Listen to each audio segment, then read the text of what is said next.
Une ville malade, des crimes rituels, des âmes fissurées, Crescent City vous entraîne dans un cauchemar urbain où l'horreur visuelle sert une angoisse profondément humaine.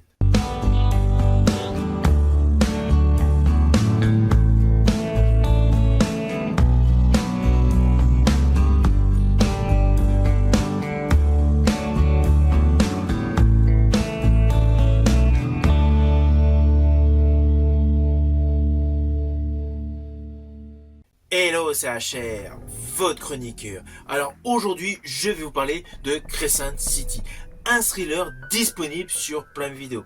Avant d'aller plus loin, n'oubliez pas, si vous n'êtes pas abonné, pensez à le faire, mais surtout, pensez à deux choses essentielles. Vos commentaires pour que je connaisse vos opinions et la petite cloche. La petite cloche des notifications vous prévient lorsque je publie une vidéo.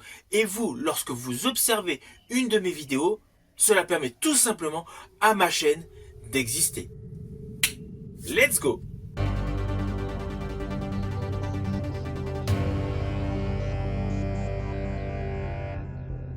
Alors Crescent City est un polar glauque, sombre et dérangeant. Il s'inscrit totalement dans la grande tradition des polars noirs angoissants des années 90, tout en assumant naturellement une approche beaucoup plus moderne. Alors oui, il a quelques imperfections. Son traitement d'image est beaucoup plus frontal.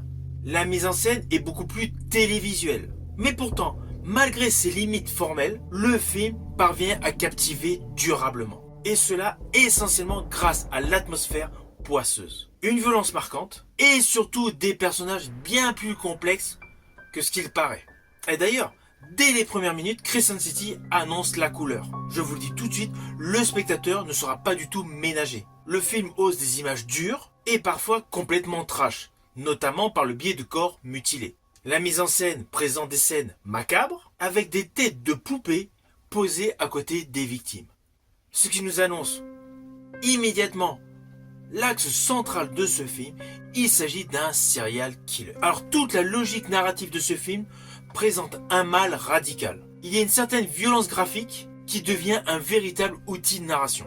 Surtout, un moyen de faire ressentir la cruauté du tueur. Mais parallèlement, l'état de décomposition morale de la ville.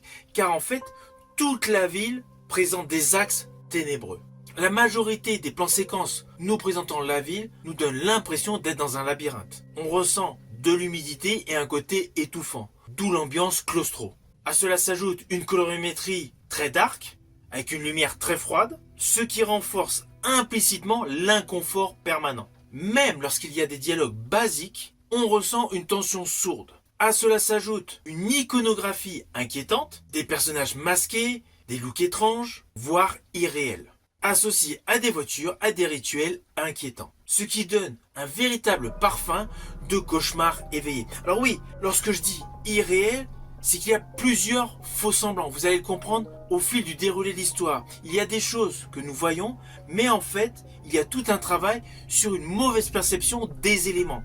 Ce qui rend pas mal de scènes totalement irréelles, baignant dans un inconfort visuel. À cela s'ajoute un traitement scénaristique des personnages assez particulier.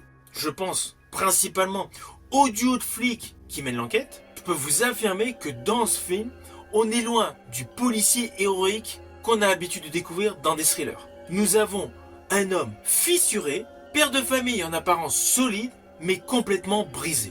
Brisé par plusieurs névroses, dues à une origin story particulière. Origin story, vous aurez pas mal de détails au fil de différents flashbacks. Et outre le fait de la vie professionnelle du policier qui est assez compliqué, en fait, son côté familial est loin d'être un havre de paix. C'est davantage un espace de tension supplémentaire. Du coup, tout au long du film, le héros de ce film, le supposé héros de ce film, a constamment une dualité au cœur de son âme. Les névroses dues à une affaire policière qui a mal tourné et une fatigue psychologique qui s'accumule même au cœur de son foyer.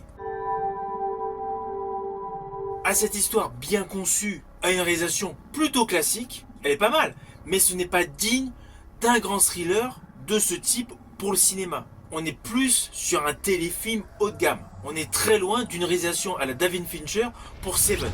Mais cela n'empêche pas que la réalisation est correcte, elle est honnête. Elle est véritablement pour les aficionados des thrillers dans la lignée du Collectionneur, du Masque de l'araignée et de Seven. Ainsi, on a davantage une réalisation qui privilégie l'efficacité par le biais de certains mouvements de caméra au lieu d'être audacieux.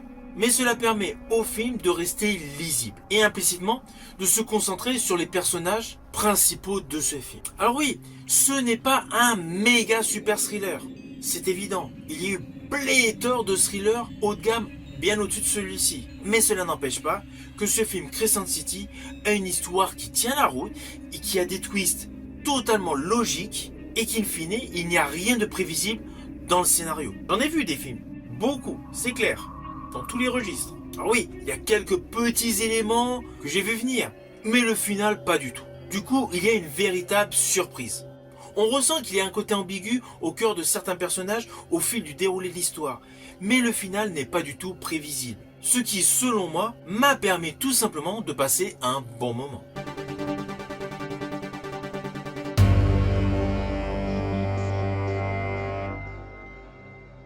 Alors au final, naturellement, c'est un film que je vous invite à découvrir sur Prime Video. Il a une belle distribution, les acteurs sont convaincants, ce n'est certes pas un grand film, mais c'est un téléfilm haut de gamme. Téléfilm actuellement sur Prime Video. Une fois que vous l'aurez vu, n'hésitez surtout pas à me mettre en commentaire votre opinion.